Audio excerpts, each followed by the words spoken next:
Okay, am I audible? Am I audible? Can you hear me?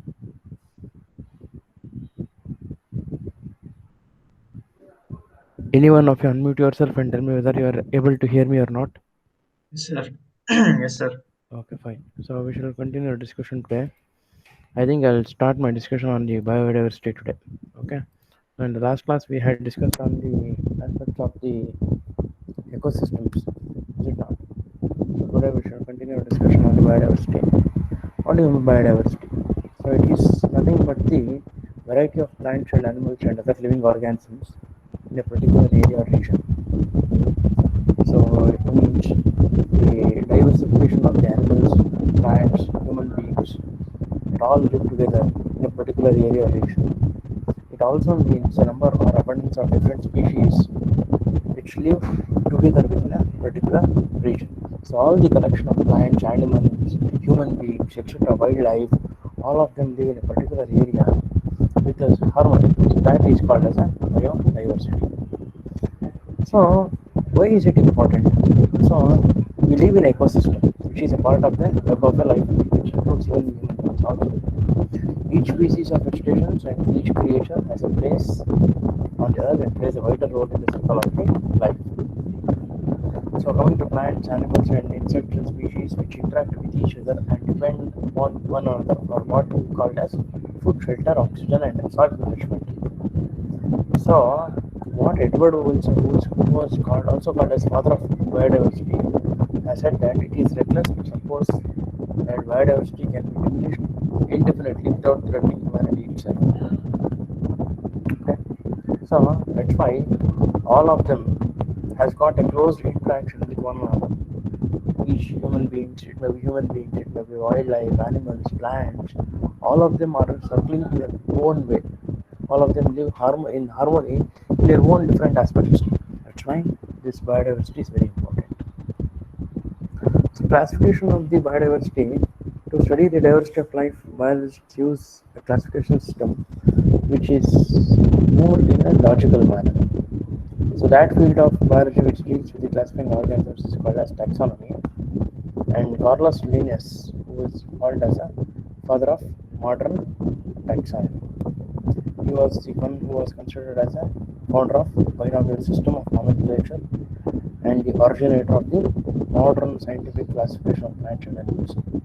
Linnaeus, Carlos Linnaeus, is attributed to be the first person who classified the plants and animals into different species. He is also called as a he is also known as a father of modern taxonomy. So coming to the Linnaeus findings, what was his findings? Found out millions of animals and plants. So how do he keep them in order? By the use of binomial nomenclature. Going to the system of classification, how the hierarchy ranking systems are given is: first we go to the kingdom, then the phylum, then the class, order, family, genus, and finally the species. This is how the system of classification goes on increasing in the hierarchy. First is kingdom, then the phylum, the class, order, family, genus, and finally the species. Moving to the binomial nomenclature, it is identify the organisms by their genus name and the species names. Okay, the first two letters words are the important ones. First letter of the first word is capital, and first letter of second word is all lowercase. The words need to be in italic or in underline. It is in the under or Latin form of the word. Example: Homo species sapiens for the human beings, Acer rubrum, and also Canis lupus, which means Homo sapiens means human beings, Acer rubrum means red maple, and also Canis lupus means it's called also wolf. So by use of this binomial nomenclature, we can easily differentiate the animals and the organisms which live together in biodiversity.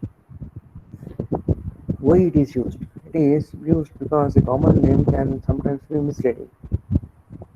Okay, so the common name will be sometimes misleading. Yes. Small example. Imagine human beings itself.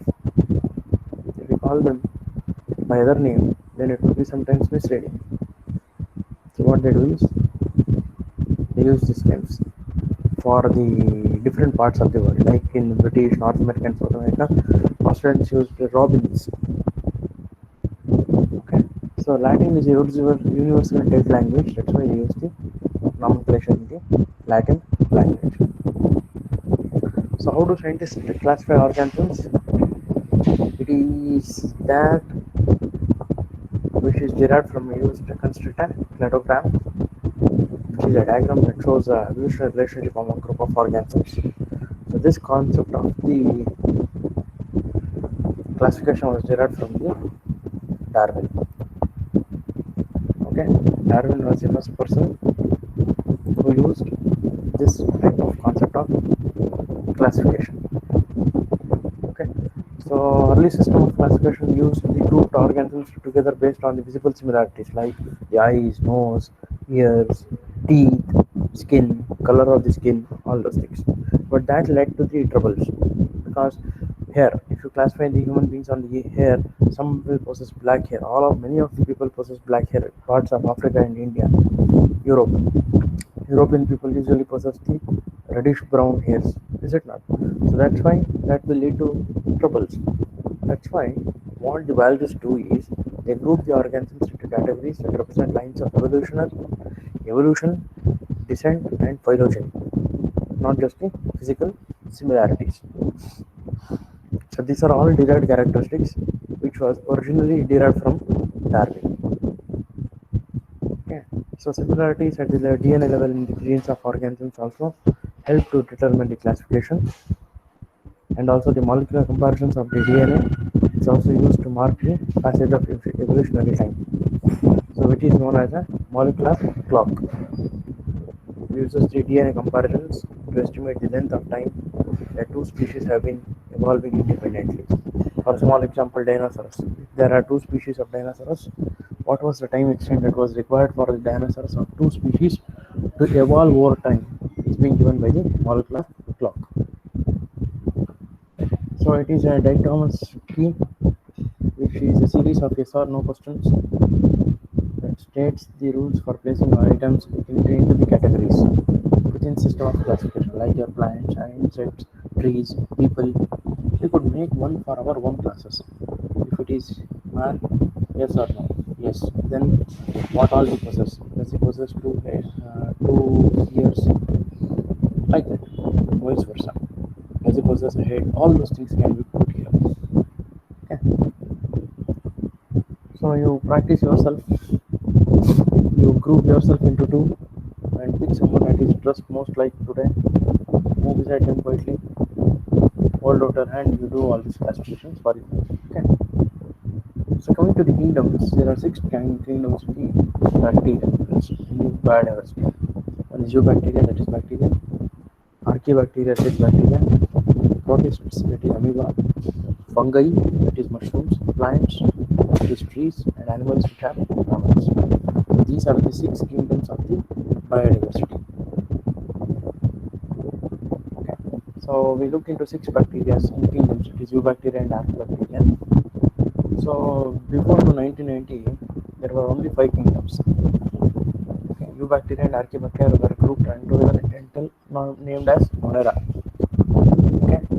But now they have classified that Monera into 2 parts, as eubacteria and archaebacteria. So this is the 3-domain system. Molecular analysis, which have given rise to new taxonomic category, which includes larger than a kingdom, bacteria, archaea, and eukarya. Okay. Coming to eubacteria.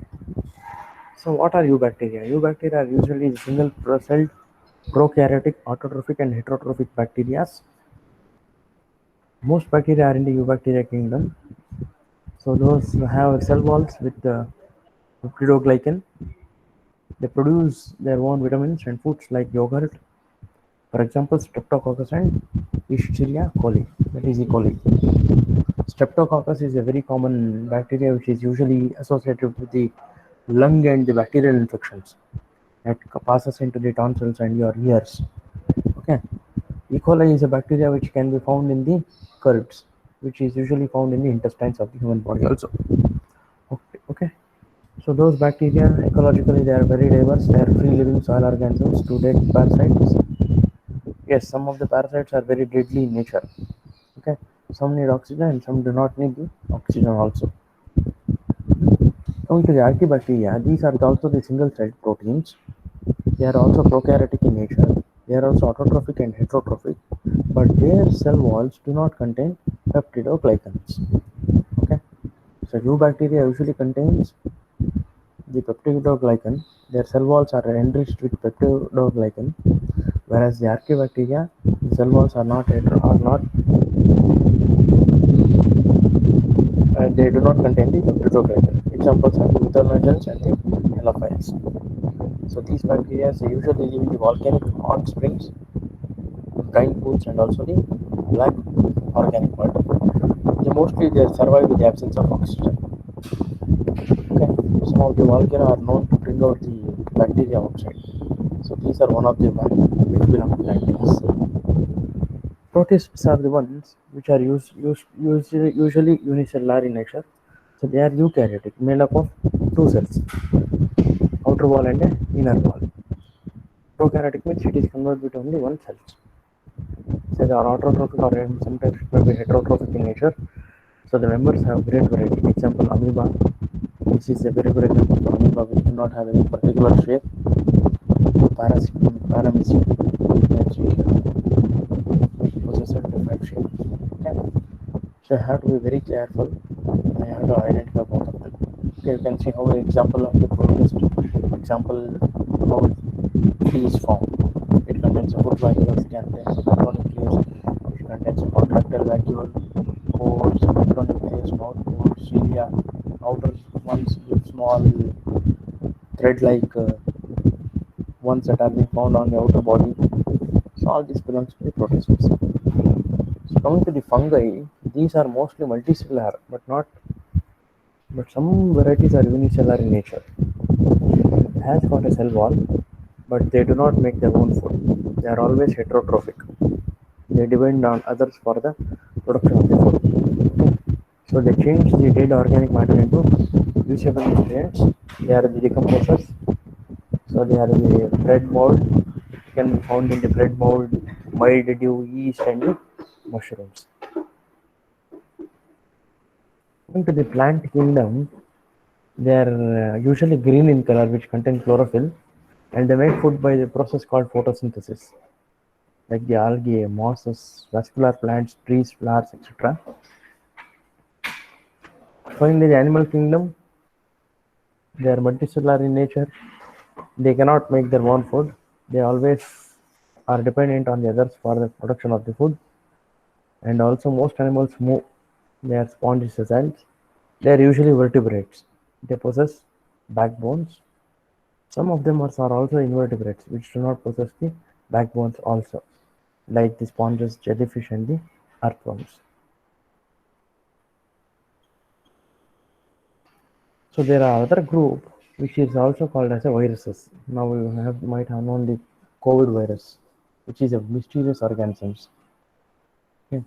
Now the biologists are not in a they are not very sure to play which place they have to classify because they are inactive when they are not outside the body and they become active when they are inside the body.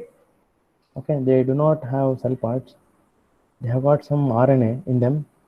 They do not possess DNA and they do not grow as living organisms, but they multiply. So that is why they keep these viruses outside the sixth group of the kingdoms. Yeah. So it is infectious organisms that reproduces within the cells of an infected host. Outside the host, it is inactive, but once it enters the host body, it starts mutating and it starts replicating the RNAs. Okay, it is not alive until it enters the cells of the living plant or organism. It becomes generally information is wrapped in a protein coat, so it becomes very harmful.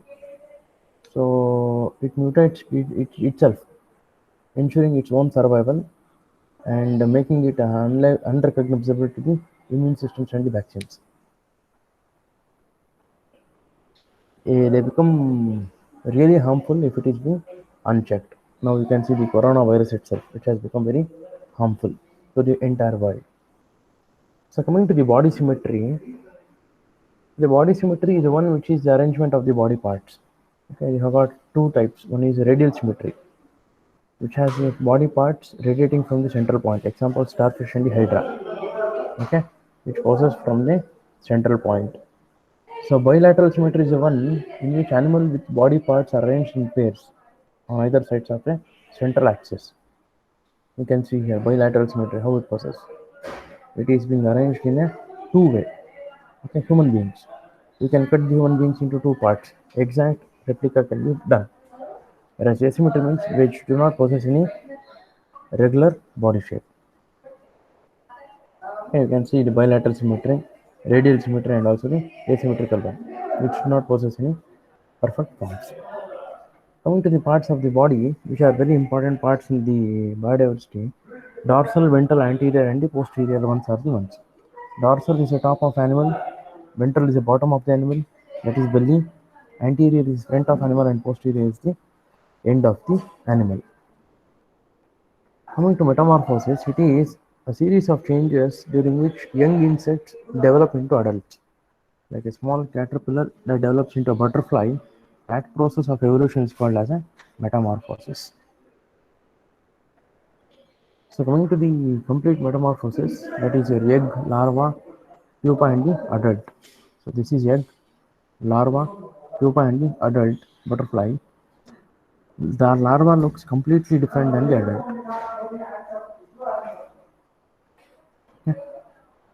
So what are the incomplete in metamorphosis?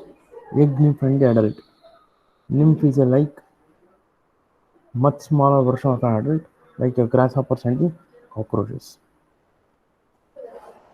Coming to the biomes, biomes are the large areas or the ecosystems with the same type of climax community.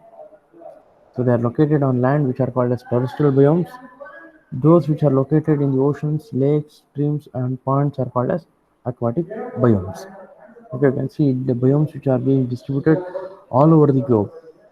All over the globe, you can find the biomes, and in different regions, they are called by different names. So the terrestrial biomes include tundra biome, taiga, desert grassland, deciduous forest, and tropical rainforests. Others include the savanna, chaparral, mountain zones also.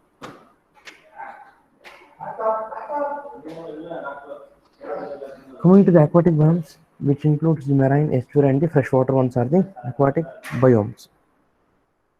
Okay, so these are the different biomes which are being found in the different zones of the world. So these are the tundra biomes which are found in the northern hemisphere. So these are the tropical rainforests which are found in the parts of South America, Africa, and India. So temperate evergreen forests are found in the New Zealand and parts of the Canada. And deciduous forests are found in the parts of the China and other places, North America. Polar ice are found on the top of the other places. So taiga are the ones which are found in the Northern America, in the parts of Canada, and also in the parts of Europe. So deserts which are found in all parts of the Arabia, Africa, Australia, India, parts of India, and even the parts of China. So coming to the tundra, these are the places where there are treeless lands, short soggy summers, long cold dark winters. They possess strong winds, and also temperature never rises above freezing for a long time. Okay. So they are permanently frozen subsoil. Topmost layer of the soil thaws during summer, and they possess a poorly developed soil. Grasses, shallow root plants are being formed. So coming to the animals, you can see mosses, lichens, ledges, bearberry, and short grasses are being formed, along with the waterfowl, musk ox, arctic foxes, and caribbean lemmings. So these are the places where you can find the tundra biome.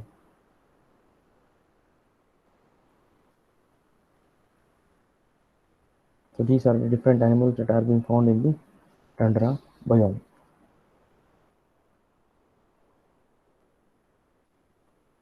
Berberry is a common plant that can be found in tundra. This is in the warm season. Taiga. Coming to the taiga, this circles the northern pole.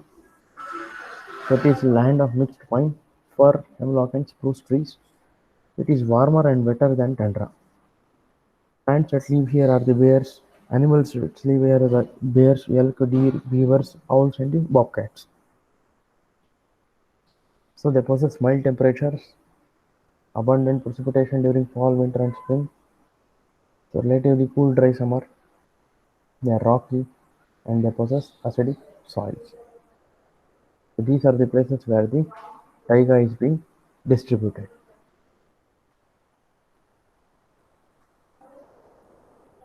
So these are the animals which are being found in the taiga.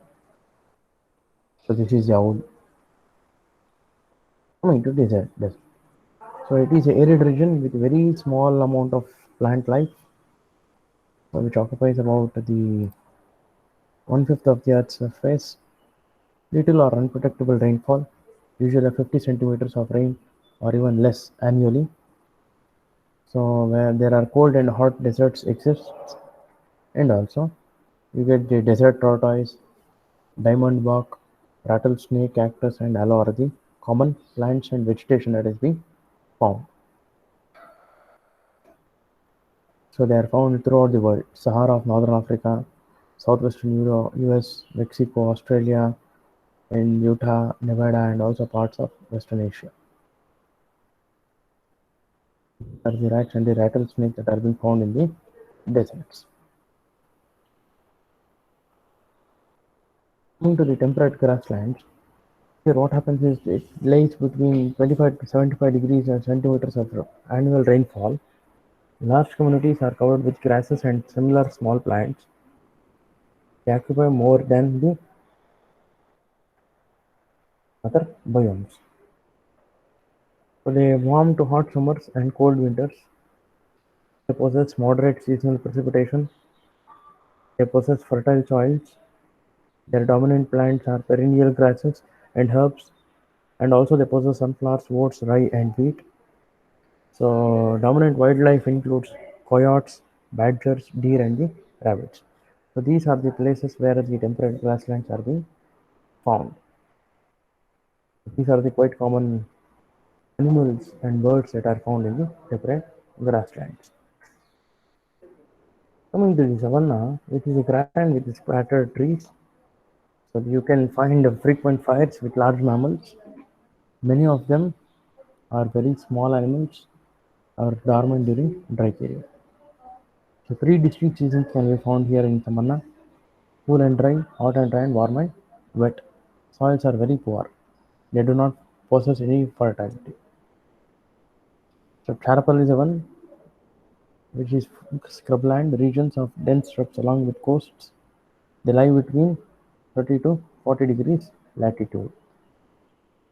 So it possesses rainy winters, long dry summers maintained by periodic fires, and also deer, birds, rodents, and snakes are the ones which are being commonly found in chaparrals. Moving to temperate deciduous forests, precipitation or rainfall is annually 70 to 150 centimeters. It rains all around the year. Cold to moderate winters with hot summers. They possess fertile soils. So the important ones are the broad-leaved hardwood trees that lose their foliages. Animals include deer, bears, oaks, maples, and salamanders. Okay. Tropical rainforests, mostly biologically, they are very diverse. They are found near the equator. They are warm, wet weather. They are dominated by lush plant growth. They receive at least 200 centimeters of precipitation annually, and also they are dense tangled vegetations. So this is how we can classify the tropical rainforest. Forest floor, shrub layer, understory canopy, and the emergent layer. So there is always usually competition for light.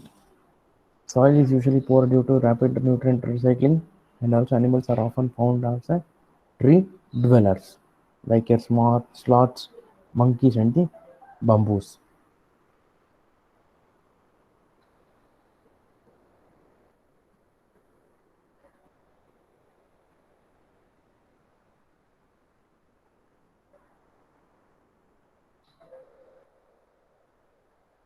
the aquatic biome.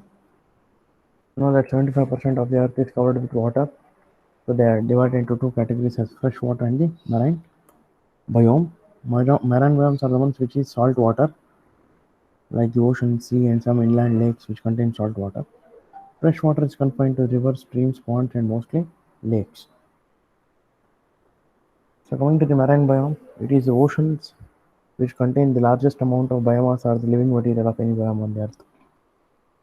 Living material is nothing but the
So these are the different types of the biomes and other things.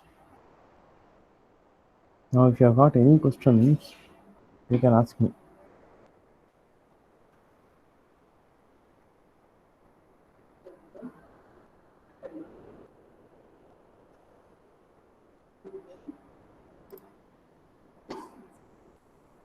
Drop in your attendances.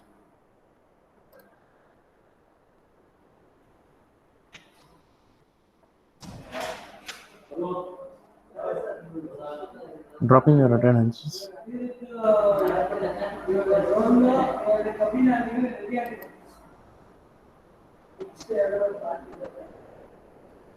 So we shall end our discussion next class. Thank you.